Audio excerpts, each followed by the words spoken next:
Welcome to this deep dive. Today, we're plugging into the world of digital music creation, specifically how to craft and tweak drum kits using the Maschine mk3. Yeah. You send in a fantastic tutorial from the Sound Test Room on YouTube, and you're curious about how these tools work, maybe even thinking about, making some music yourself. Right. Our goal is to pull out the essential ideas and practical steps so you get a clear picture without getting lost in all the tech speak. Absolutely. What we have here is a really clear demonstration of two key approaches. Building a drum kit from the ground up and then taking an existing one and making it your own. It's a great way to see how user-friendly the Maschine mk3 can be while still offering, well, a lot of power for customization. Okay, so let's dive in. The tutorial starts with building a custom kit from basically nothing. You see the presenter and groups mode, that's often where you'd load a ready-made kit.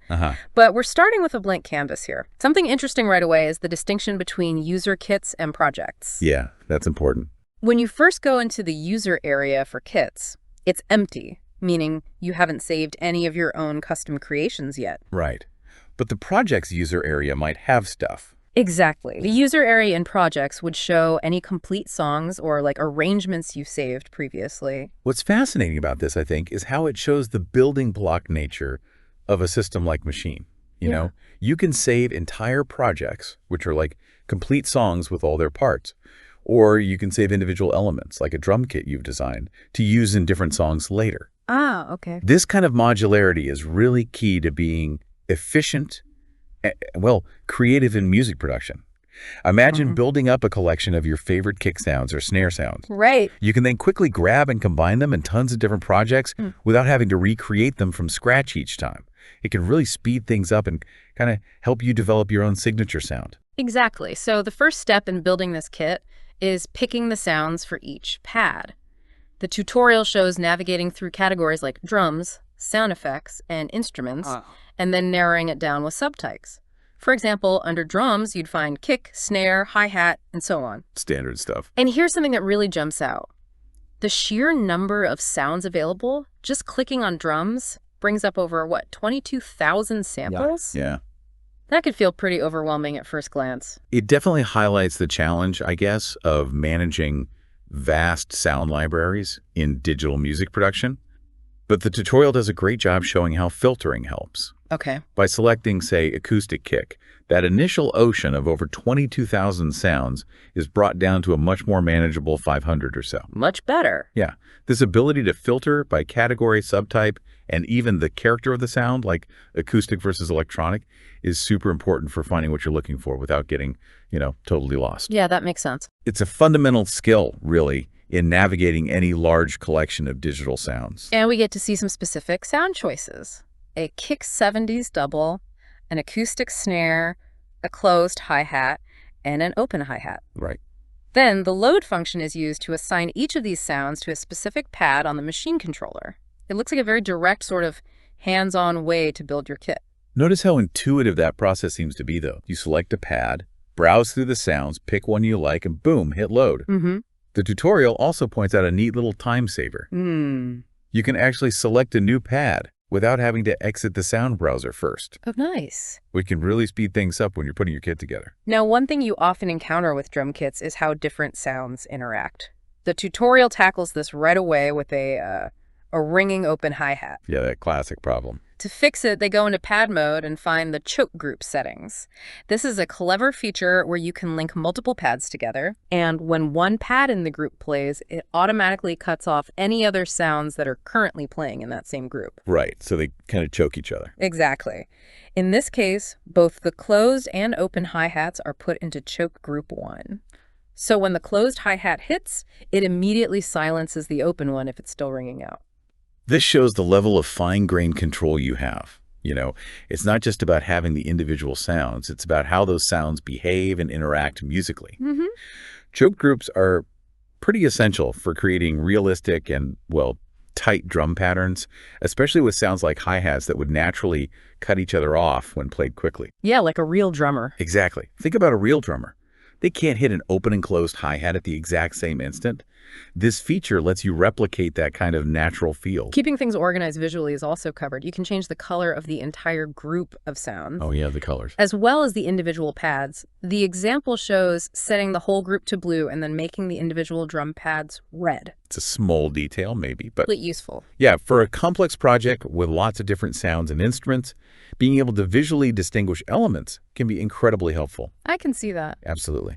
In music production, especially when you're working with software, visual cues can really boost your workflow and help prevent mistakes. Color coding is simple but really effective. The tutorial then goes beyond just drums by adding an instrument sound, a bass synthesizer called Monarch, to one of the pads. Adding instruments. Interestingly, this new instrument pad initially takes on the blue color of the group, showing that new elements within a group kind of inherit some of its properties. This illustrates the way things are organized within the Maschine. Maschine pads are part of groups, and groups have certain overall settings. This inheritance can be handy for keeping a consistent look and feel. But as we see later, you still have the flexibility to customize the color of individual pads if you need to. It's not locked in. Right, okay. Next, we see some basic mixing, with the volume levels for the kick drum and the bass synth being adjusted using the on-screen mixer interface. Yep, fundamentals. This is just a fundamental step in getting a balanced and clear sound, isn't it? Oh, totally. Even at this early stage of building a track, getting your volume levels right is so important. Yeah. A kick drum that's too loud or a bass that's just overpowering can really muddy up the entire mix, so these initial adjustments are crucial for creating a solid foundation. To give the snare drum some more character, effects are introduced. The presenter adds an EQ. Equalization. Short for equalization. Think of it like a sonic tone control that lets you shape the frequencies of a sound, make it brighter or darker. Right. And reverb, which simulates the natural reflections of sound in a space, adding depth and a sense of environment. Ambience.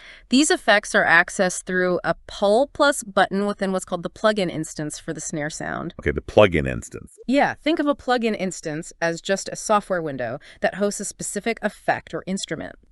Each sound and machine can have its own chain of these plugins to process its audio. Exactly. This shows how you can really sculpt and refine individual sounds within your kit using these built-in tools.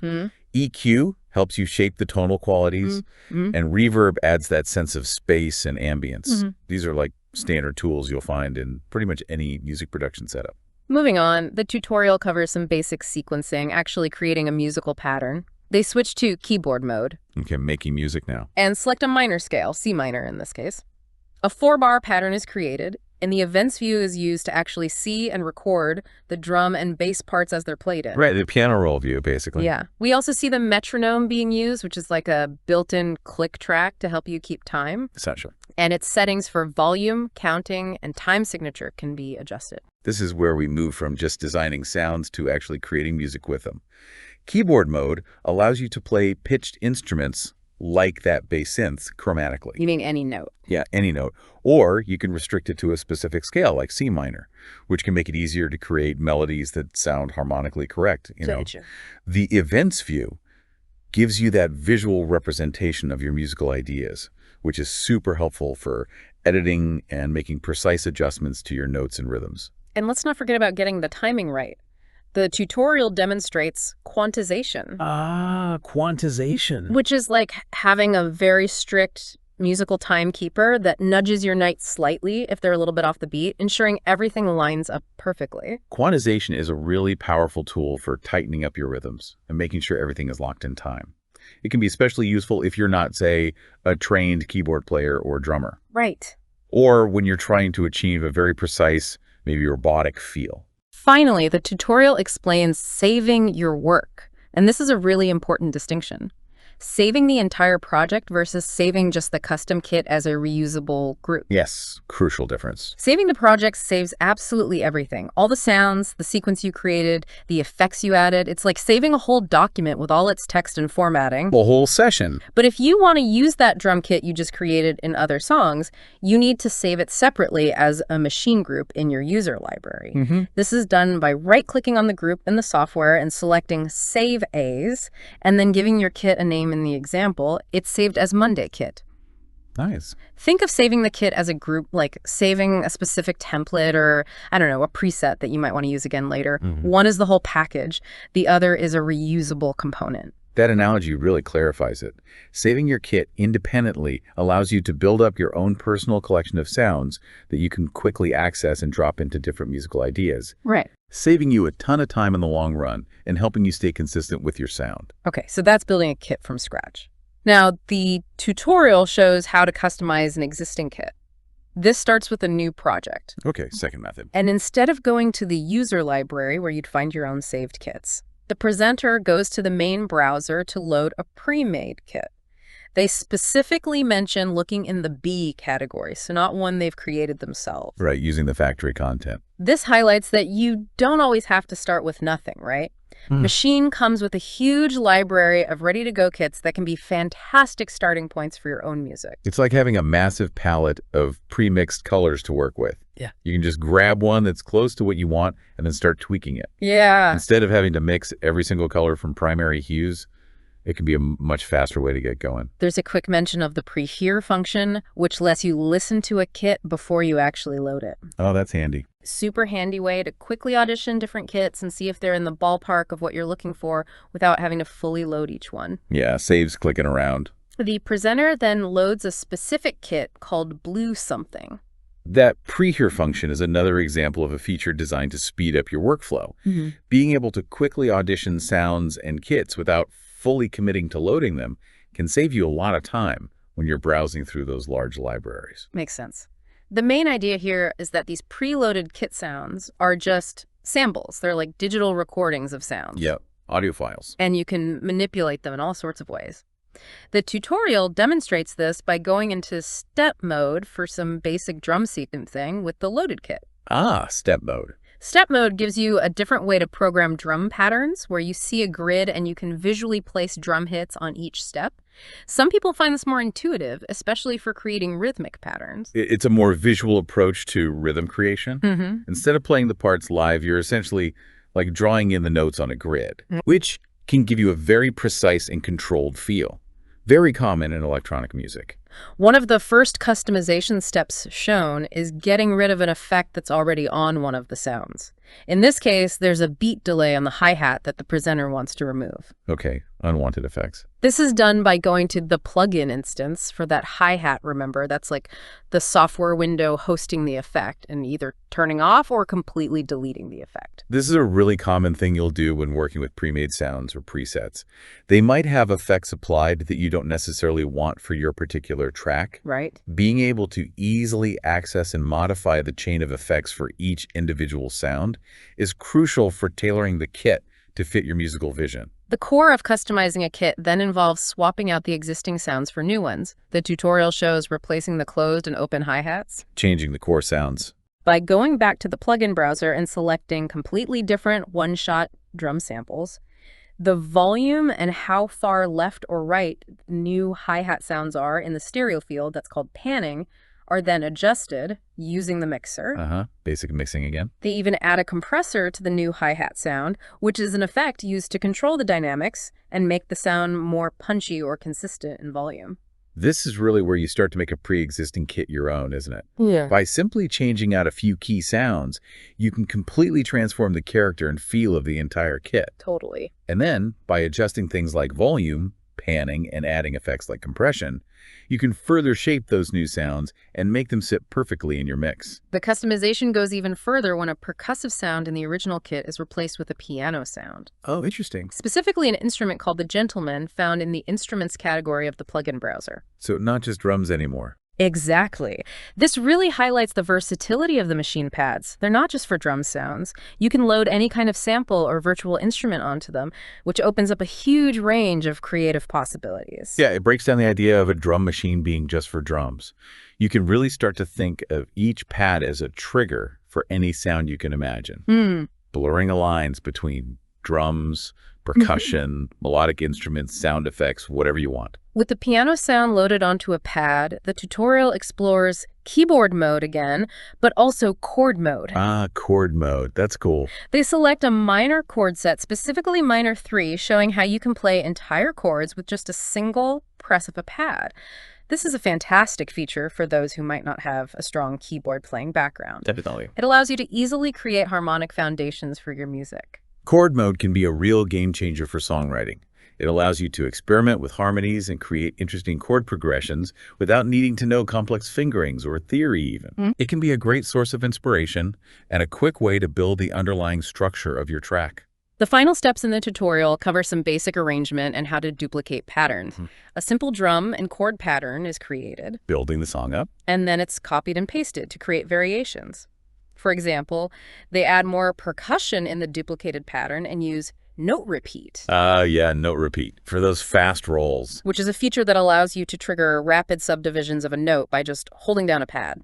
There's also a quick look at automation, where they show how you can make a parameter like the air cutoff change over time. This shows how you can start to build a basic song structure by creating loops and then introducing variations to keep the listener engaged. And automation. Well, automation is what brings your music to life. How so? It allows you to create dynamic changes in your sounds and add movement and interest over time. Things aren't just static. Got it.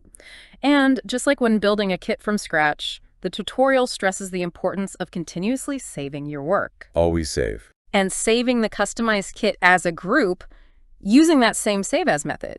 Regular saving is just good practice in any creative work, especially with digital tools. Oh yeah, so important. And saving your customized kit as a group means you can easily recall that unique collection of sounds for future projects. Absolutely. You don't want to lose all that creative work due to a power cut or a crash.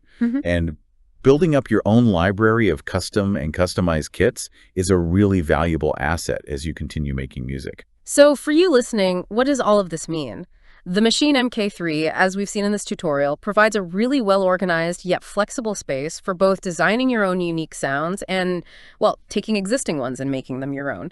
Building custom kits gives you total control over every sonic element, while customizing existing kits can be a faster route to getting started, letting you use the work of others as a launch pad for your own ideas. What's really interesting is that balance between sort of instant gratification and deep control, you know? Yeah, explain that. Well, you can quickly load a pre-made kit and start making beats within minutes, but you also have the tools to go in and meticulously craft every single sound to your exact liking if you want to. Best of both worlds, maybe. Kinda, yeah. And as the tutorial clearly showed, understanding the difference between saving your entire project and saving just your kit is absolutely key for keeping your workflow smooth and efficient. Definitely. Don't mix those up. Ultimately, it all comes down to experimentation, playing around with different sound choices, adding effects, trying out different sequencing ideas is how you'll start to discover your own unique musical voice. This also highlights that while a tool like Maschine might seem complex when you first look at it, this tutorial does a great job of breaking down the process into clear, manageable steps. Yeah, it seemed pretty straightforward. It shows that even seemingly intricate workflows can be approached step by step and become much more accessible than you might think. So there you have it, a deep dive into the world of custom and customized kits on the Maschine mk3. We've walked through how to navigate the software, how to pick and change sounds, and even how to start putting some basic musical ideas together. Hopefully this has taken some of the mystery out of the process and maybe sparked some curiosity about the exciting possibilities of digital music creation. What really stands out to you about this whole process?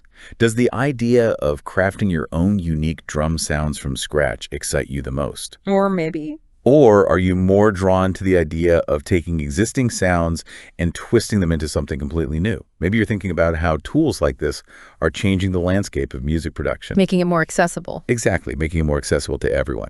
These are all fantastic things to consider further, I think. Absolutely. And remember, the creator of this tutorial mentioned that it was really just an introduction aimed at beginners. Just scratching the surface. There's a whole universe of features and techniques to explore within the Maschine ecosystem and, well, beyond. Think of this deep dive as just the beginning of your journey. We encourage you to seek out more tutorials, experiment with any music software you might have access to, and most importantly, really listen closely to the music you love and try to think about how those sounds might have been created. Yeah, deconstruct what you hear. What kind of sonic worlds will you build?